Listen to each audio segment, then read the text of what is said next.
Hello বন্ধুরা, আসসালামু আলাইকুম। কেমন আছেন বন্ধুরা? স্বাগতম জানাচ্ছি আজকের ভিডিওতে। তো বন্ধুরা, আজকে ছোট্ট একটা ভিডিও নিয়ে আসলাম, এক ভাইয়ের অনুরোধের একটা ভিডিও। তো সেটা নিয়ে আজকে একটু আলোচনা করব। এক ভাই অনুরোধ করেছিলেন ডাবল অফসেট আর ডাবল রিডিউসার, এটার স্ক্র্যাচ নিয়ে। স্ক্র্যাচ কীভাবে বানানো হয় টাগ লিস্ট বানানোর জন্য আর কি। তো স্ক্র্যাচটা কীভাবে আঁকা হয় সেটা জানতে চেয়েছিলেন বাইটি। তো চলুন যথারীতি আমরা বাইটির কমেন্টস পড়ি আর দেখি কে কোন ভাই অনুরোধ করেছিলেন তার কমেন্টসটা দেখে এরপর বিস্তারিত আমি আপনাদের দেখাচ্ছি। এখানে আমার সামনে ড্রয়িং আছে, তবে আমি একে দেখাবো আপনাদের। চলুন আগে ভাইয়ের কমেন্টসটা পড়ি। তো বন্ধুরা, আপনারা দেখতেছেন এমডি আমবাদুল ভাই অনুরোধটি করেছিলেন। তিনি লিখেছেন, by double offset double reducer কিভাবে ড্র করে সম্পূর্ণ দিলে ভালো হতো ভাই। তো উনি ওই ড্র করে মতলব উনি বুঝাতে চেয়েছেন স্ক্র্যাচ কিভাবে করে। চলুন দেখেছেন আপনারা ভাইয়ের কমেন্টসটা দেখেছেন। এরপরে এখন আমি আপনাদের দেখাবো কিভাবে ডাবল অফসেট স্ক্র্যাচ করা হয় টাগ লিস্টের জন্য, আর ডাবল রিডিউসার কিভাবে লেখা হয়। তো আমি এখানে দেখেন আমার অফসেট তো এখানে নাই, এখানে অফসেট কোথাও ড্রয়িংয়ে দেখাইনি। তো আপনাদের রিডিউসার আছে, রিডিউসারটা আমি আপনাদের দেখিয়ে দিচ্ছি। যেমন এখানে সাইজটা দেখেন 600x250 আর 400 এদিকে রাটটি হচ্ছে 400x200। তার মানে এটা একটা ডাবল রিডিউসার। কিভাবে ডাবল রিডিউসার হলো? 600x250 আর এটা 400x200। তো সেখানে কি 600 থেকে 400 সাইডের দিকে, আর 250 থেকে 200 ডাউন, আপ থেকে ডাউন।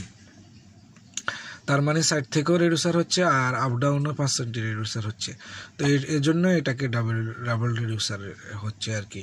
দোনো দিক থেকে রিডিউসার আসতেছে, দুদিক থেকে রিডিউসার আসতেছে, এই জন্য এটা ডাবল রিডিউসার। তো এই জন্য এটা কীভাবে বানানো হয়, এটার কীভাবে আপনারা অর্ডার করবেন আমি সেটাই দেখাবো। আর ডাবল অফসেট আসলে ডাবল অফসেট কীভাবে টাগ লিস্ট বানাবেন আমি সেটাই দেখাবো বাইরের অনুরোধে।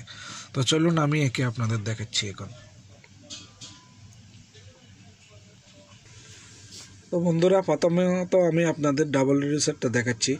ডাবল রিডিউসার আপনি যদি এক সাইড স্ট্রেট রেখে এক সাইড ফ্ল্যাট রেখে করেন তাহলে সেটা সিম্পল, একবারে সাধারণভাবে আসে। এভাবে এক সাইড আপনি স্ট্রেট রাখলেন, ড্রয়িং হিসাবে ড্রয়িংয়ে কোন দিকে স্ট্রেট দেখাচ্ছে সেই হিসাবে আপনি স্ট্রেট রাখবেন। আবার এভাবে আঁকবেন, এই যেভাবে, ঠিক আছে। এখন এমনিতে হাতে আঁকছি হয়তো এত সুন্দর হবে না, আমরা যখন অর্ডার করি স্কেল দিয়ে আঁকি আর কি, তখন একটু আরও ভালো হয়। তো সেক্ষেত্রে আপনি এভাবে করলে আপনি সাইজটা এভাবে লিখে দিবেন, এক সাইড স্ট্রেট করে, এক সাইড যেমন আমি বললাম আমার এদিক 400 আর 200, আর এদিক 600x300, ঠিক আছে। তা এখন আমার এক সাইড থেকে তো আমি দেখিয়ে দিলাম স্ট্রেট, বাকি এ সাইড থেকে আপনি যদি টপ প্লাট প্রয়োজন হয় তাহলে টপ প্লাট দিতে পারেন, আর যদি বটম প্লাট প্রয়োজন হয় তাহলে বটম প্লাট BF লিখে দিতে পারেন। এভাবেই হয়, এভাবে ডাবল রিডিউসার বোঝাতে পারেন। আর যদি আপনি এটা ওয়ান সাইড স্ট্রেট আর হয়তো টপ প্লাট দিতে পারেন বা বটম প্লাট দিতে পারেন, এটা আপনার আপনার কন্ডিশান, আপনার সাইডের কন্ডিশান উপরে ডিপেন্ড করে আপনি দিবেন। ওইখানে আপনার কেমন প্রয়োজন হয়, কীভাবে দিলে আপনার লাগে সেভাবে আপনি অর্ডার করতে পারেন। এরপরে লেন্থটা দিয়ে দেবেন, ধরেন লেন্থ 400। তো এটা হলো একরকম। আরেক রকম আপনি যদি সেন্টার রিডিউসার দেন, সেন্টার টাইপ দেন, তাহলে এভাবে আঁকবেন, ঠিক আছে, এভাবে। এখন আপনি এখানে যদি আপনি সাইড থেকে সেন্টার দেন তাহলে এভাবে আঁকবেন, ঠিক আছে। সেম সাইজ আপনি লিখবেন এভাবে 400, 200, 600, 300। তো এটা যদি সেন্টার টাইপ দেন, এখন আপনার হবে সাইড এদিক দিকে সেন্টার হবে। আর আপ ডাউনে আপনি যদি বটম ফ্ল্যাট রাখেন, যে কোনো এক সাইড ফ্ল্যাট রাখেন, আপনি বটম ফ্ল্যাট বা যদি আপনার টপ ফ্ল্যাট প্রয়োজন হয়, সেন্টার টাইপ দিলে আপনি যে কোনোভাবে রাখতে পারেন। আপনি এটার বটম ফ্ল্যাট দিলেও আপনি বটম ফ্ল্যাটও রাখতে পারেন, আবার টপ ফ্ল্যাটও রাখতে পারেন, পাল্টি উল্টা করে। তো আপনি যে কোনো একটা লিখলেই, সেন্টার টাইপ দিলে যে কোনো একটা লিখলেই হবে, হয়তো বটম ফ্ল্যাট না হয় টপ ফ্ল্যাট, ঠিক আছে।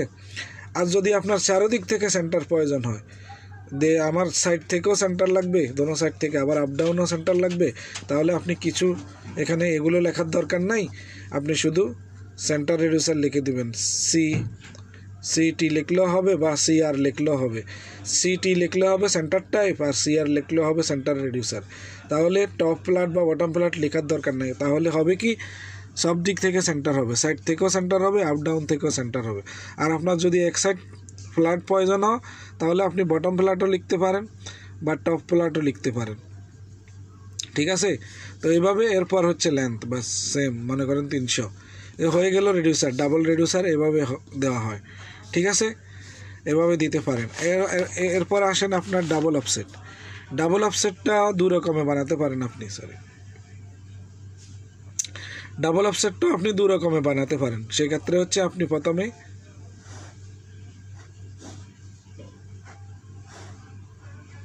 এভাবে আঁকলেন, ঠিক আছে, এভাবে আঁকলেন।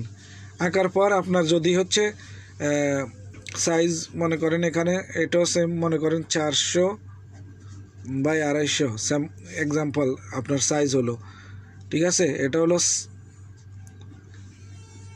এখন এটা হলো আপনার মেইন ডাক্টিংয়ের সাইজ।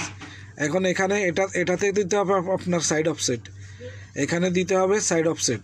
ডাবল অফসেট মানে কি, ডাবল অফসেট হচ্ছে আপনার সাইড থেকে অফসেট আসবে, আবার আপ ডাউনও অফসেট আসবে একই পিজে, তো সেটাকে ডাবল অফসেট বলে। এখন মনে করেন আপনার এটা হচ্ছে আপনি ডাবল অফসেট একই পিজে দিলে আপনাকে আগে আঁকতে হবে এরকম, সাইড অফসেটটা আগে দিতে হবে। তো 400/250 হয়ে গেল আপনার ডাক্টিংয়ের মেইন সাইজ। মনে করেন এদিক থেকে আপনার 200 অফসেট, তো আপনি অ্যারো দিয়ে 200 অফ লিখে দিবেন, হয়ে গেল আপনার সাইড থেকে। এখন আপনার ডাউন যাবে কোন দিকে সেটা আপনার কন্ডিশনের উপর দেখবেন, আপনার কি এদিক ডাউন যাচ্ছে না এদিক ডাউন যাচ্ছে। তো যেদিক ডাউন যায় মনে করেন ওই দিক ডাউন যাচ্ছে আপনার, যে ওই দিকে অ্যারো দিয়ে মনে করেন 100 ডাউন, এভাবে লিখে দিবেন। এভাবে লিখলে 100 ডাউন লিখলে এটা ডাবল অফসেট হয়ে যাবে, ওরা ওভাবে বানাবে। আবার এটাকে টপ লিখে দিবেন, এটা টপ পার্ট, টপ থেকে ডাউন, ঠিক আছে, না হলে ওটা কনফিউশন হয়। টপ লিখলে টপ থেকে ওদিকে ডাউন, টপ পার্ট থেকে ডাউন হবে, ঠিক আছে। এটা এভাবেই লিখতে পারেন। আবার আরেকভাবে লিখতে পারেন, আরেকভাবে বানাতে পারেন, আপনি এটা 2 পার্টে দেখিয়ে দিতে পারেন, ঠিক আছে। যেমন আপনি এটা বানালেন, আপনার সাইড থেকে 200 সব কিছু ঠিক আছে আসলো, আপনি এটা না দিয়ে এগুলা না লিখে আরেকটা পার্ট আপনি বানিয়ে দিতে পারেন। আপনার কোন দিকে ডাউন যাচ্ছে ওই পার্টটা আপনি বানিয়ে দিতে পারেন। এক্সাম্পল মনে করেন আপনি ওইদিকে ডাউন, আমরা ওইদিকে ডাউন দিছি না, এখন আপনার ওইদিকেই ডাউন যাচ্ছে, তো আপনি ওই পার্টটা কীভাবে বানাবেন, ওইদিকে ডাউন যাচ্ছে সেটা বানাবেন এভাবে,